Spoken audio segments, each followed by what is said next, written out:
Nah, gini kan lebih aman. Sobat dan sohib kalibrasi komik, kali ini kita berada di kota Semarang bareng dengan si Ko Brian. Halo. Kita ada di mana, Brian? Ini di Eastman. Eastman di Jalan Ahmad Yani. Ahmad Yani. Suasananya enak banget untuk ngobrol ya. Gantian ya, waktu di Jakarta kita yang jamu Brian, hari ini Brian yang jamu. Saya yang jamu kalibrasi komik. Brian. Yes. Ini satu hari setelah event Komik Para. Ya. Brian di sana sebagai Markom ya. Markom itu kalau teman-teman tahu, Markom itu manajer komunikasi. Marketing komunikasi. Marketing komunikasi. Tugasnya, job desk-nya sebagai Markom itu? Markom itu kalau tugas Markom di Komik Para adalah untuk bekerja sama dan berkomunikasi dengan sponsor. Oh, bekerja sama. Apakah termasuk mencari sponsor juga? Yes. Yes. Termasuk mencari sponsor. Berarti ke cover semua. Setelah terakhir ini bagaimana? Apakah ke cover semua biayanya sama sponsor? Kita belum hitung lagi sih. Oh, kita belum hitung lagi. Jadi semoga. Evaluasi nih, boleh nggak ke teman-teman? Evaluasinya Komik Para ini kan yang pertama. Ya. Evaluasinya yang dirasa achieve yang tercapai. Sebelum itu, Iya. aku minta maaf karena masih pakai baju kantor. Oh iya. Aku nggak sempat untuk ganti baju dulu nanti. Nggak apa-apa, promosikan kantor ya. Ganti motivat. Tapi yang tercapai adalah kita pengunjungnya membludak ya. Ada target nggak jumlah pengunjung waktu itu? Kita sebenarnya nggak punya target khusus. Nggak Kita punya target khusus karena ini event pertama. Kita ingin benchmark sebenarnya. Kita ingin benchmark dan kita ingin tahu gimana benchmark ini untuk diri sendiri atau? Benchmark untuk diri sendiri dan apakah konsep yang kita inginkan itu berjalan apa enggak. Kan di Komik Para ini ada konsep baru ya, yang belum digunakan di event-event di Jepangan, yaitu yang sistem quest itu. Oh iya. Jadi ada sistem quest, itu ternyata benar-benar banyak yang ikut.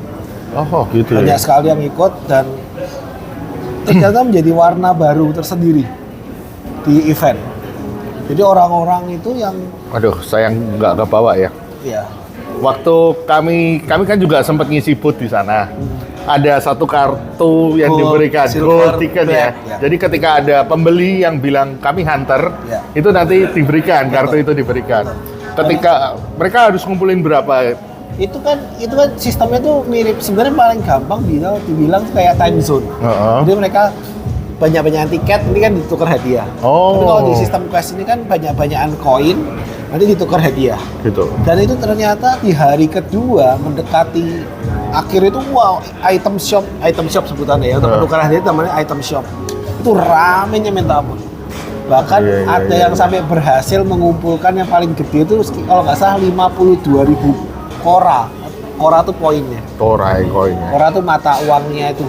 Tuh gila banget sih. Jadi dia benar-benar ngerjain quest sampai ke keseluruhan dan kemarin kita cukup sangat puas sekali karena ternyata teman-teman yang ikut quest tuh happy semua.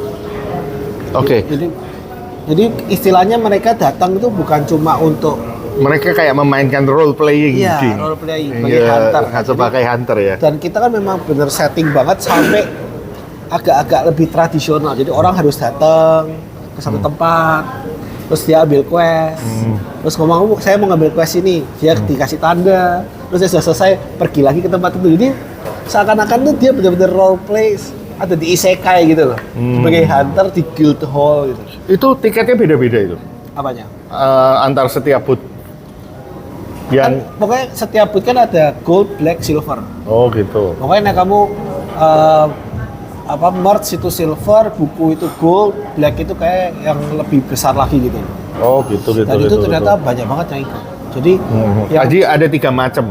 Ada 3 macam gold, silver, black di setiap booth disebar ya. Setiap booth kita sebar. Dan itu hari kedua banyak yang kehabisan. Jadi makanya itu juga yang menjadi. Jadi kan dulu tuh sempat pertanyaan ya. Kalau mungkin teman-teman dulu mengikuti yang saya sama ruang obrol.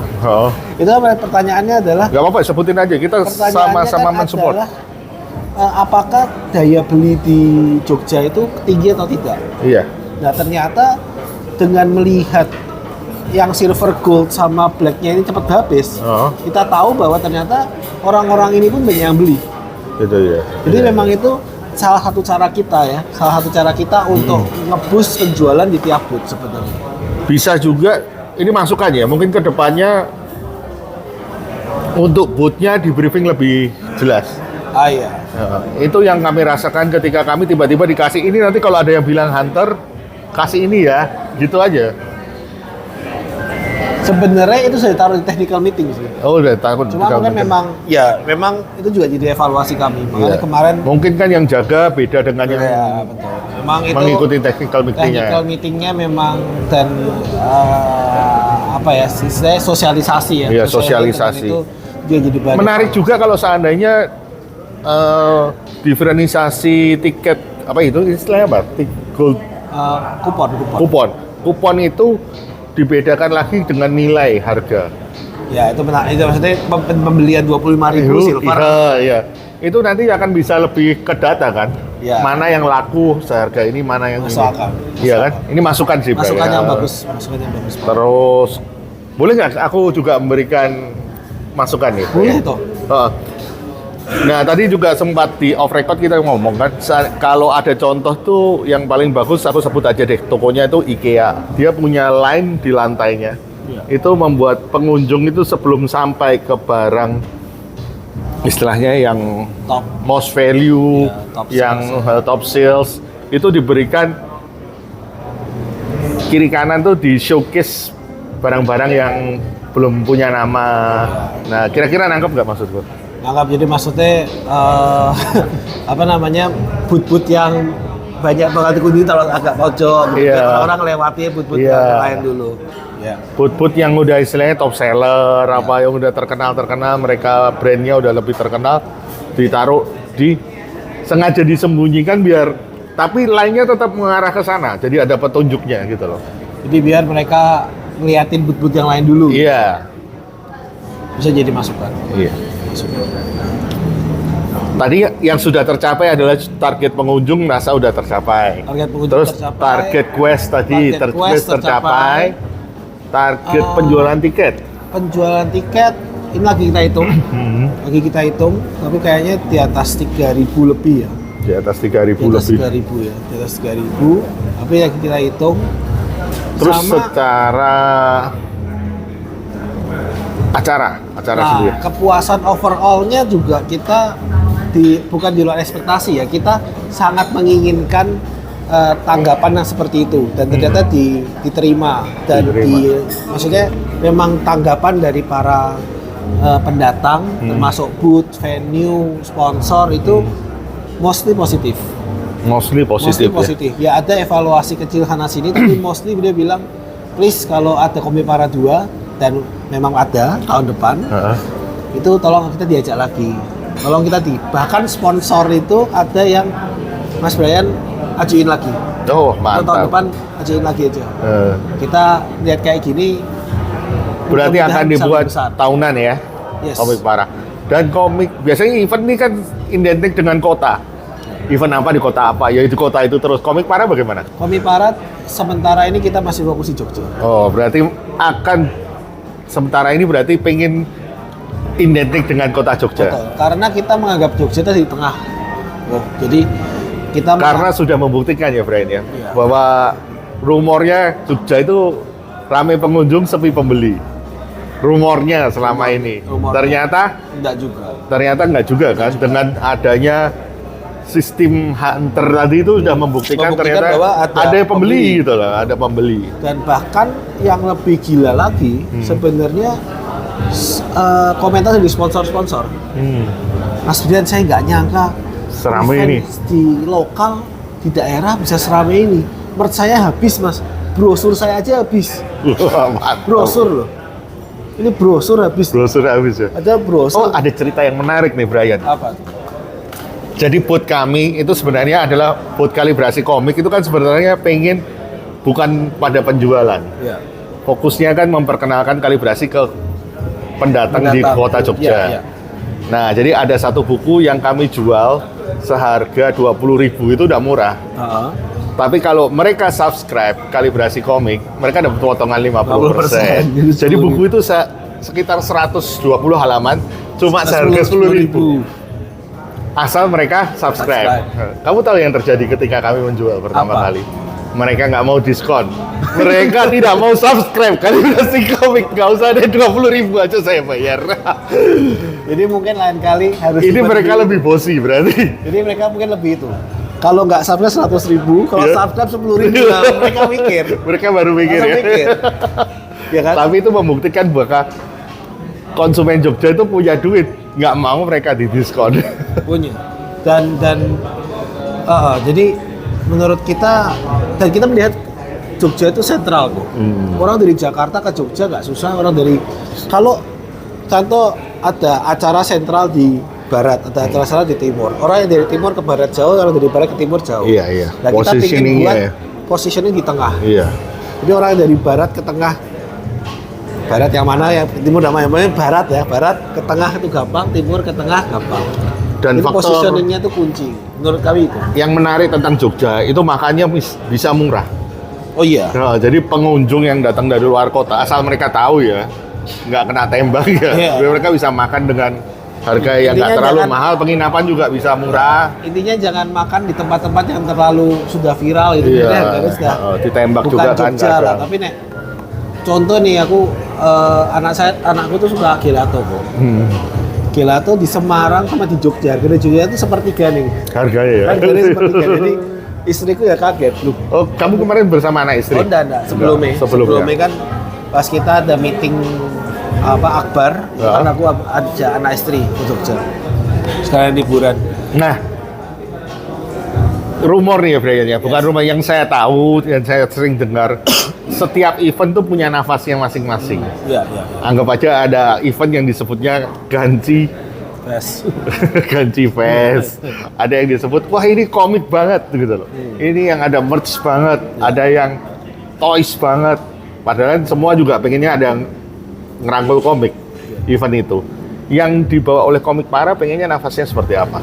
Nafas yang kita pingin itu adalah kita memang kepingin komik banget. Pengen komik banget? Komik banget. Jadi memang bahkan kalau diperhatikan itu booth-booth yang untuk acara Copycat itu kan kita seleksi ya. Dan itu memang kita seleksi dahulukan yang punya komik dulu. Jadi makanya bakal lebih sering lihat banyak komik daripada banyak ganji di Komik Para, karena memang yang kita inginkan adalah komik. Kalibrasi komik bisa dapat karena kita memenangkan KMI. Ya, KMI mengadakan satu lomba ya. Iya. Biarpun kita nggak punya komik. Iya. Tapi kita bisa dapat booth-nya karena kita menang waktu itu. Bukan apa-apa, bukan karena saya dekat dengan Brian, tapi apa? Karena ya cuma yang langsung sama Mustafa. Boleh disebut nggak sih? Nggak apa-apa. Nggak apa-apa. Karena yang ikut cuma kami doang. Enggak, itu masalahnya karena Brian sangat mepet kan, ngajuin lombanya karena mepet banget. Itu menandakan memang tidak boleh mepet-mepet. Iya, itu karena hokinya kami. Jadi kita buka untuk 2 orang, yang ikut cuma 1. Yang ikut cuma 1, harusnya dua-duanya kasih kami. Wah, iya.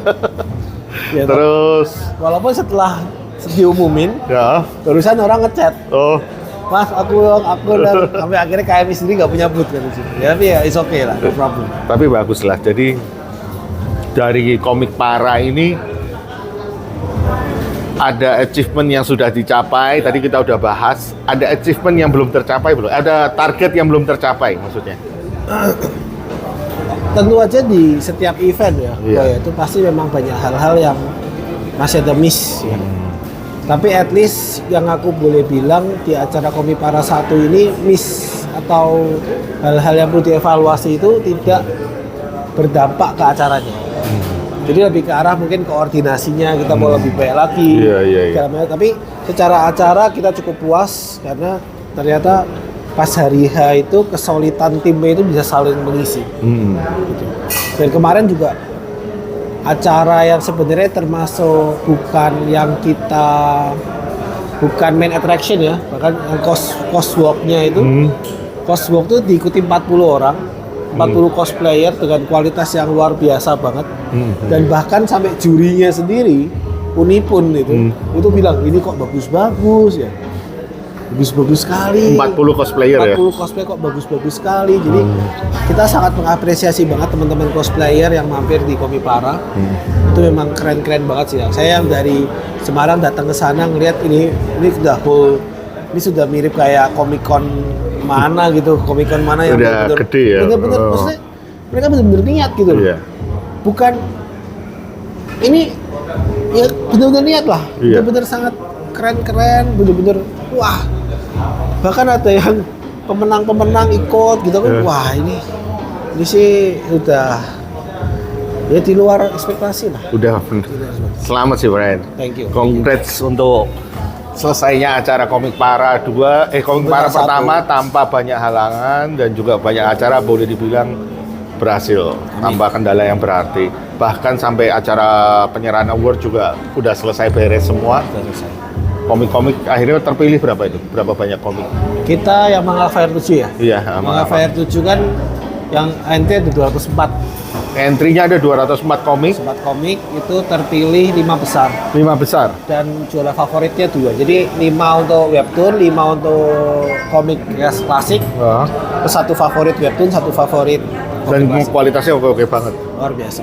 Kualitasnya oke banget. Dan itu pun bukan saya yang ngomong ya. Iya. Itu tapi dari juri kayak Mas Weta, Mas Kurnia sama Mbak SMS ya. Mereka bilang wah ini kualitasnya sudah. Iya, kamu lihat juga. Ya istilahnya lebih nggak usah juri yang kompeten. Orang-orang normal pun melihat komiknya emang keren-keren. Orang awam tuh melihat keren-keren komiknya. Jadi thank you untuk teman-teman. Sudah. Penutup Brian. Yes. Karena kita ada di Semarang dan Brian adalah salah satu warga Semarang. Ya. Di dunia komik tuh pernah ada isu yang mengangkat kota Semarang. Apa tuh? Pernah dengar nggak? Apa? Kalau ternyata studio komik di kota Semarang itu ilustratornya hanya boleh sampai umur 25. Karena di syarat pencarian pegawainya itu maksimal ilustrator berumur 25 tahun. Pernah dengar nggak? Belum ya? Aku juga baru dengar kali ini. Oh, baru pertama kali ini. Aku nggak mudeng kenapa kok mereka kasih syarat. Beberapa kali studionya. Dan terakhir yang bulan lalu kayaknya. Studionya sempat posting dan jadi bahan meme gitu, meme. Terus sempat aku hubungi tapi mereka nggak balas. Aku rasa karena dia ikut template ya. Iya, copy paste kan. Itu beberapa teman-teman ada copy paste aja. Dia template-nya memang kadang-kadang orang kayak gitu ya. Iya. 25 tahun padahal ya nggak ada efeknya juga. Nggak ada ngefek. Ini kok ngomongin umur jadi kayak ngomongin enggak, ini cuma sebagai penutup aja lucu-lucu aja teman-teman. Lain kali kita ngomongin ini yang lebih serius. Oke. Terima kasih Sobat dan Sohib Kalibrasi Komik. Salam dari Kota Semarang. Bye-bye. See you. Kalau kamu ke Semarang, hubungi saya. Nanti kita ngobrol-ngobrol. Bye. Bye.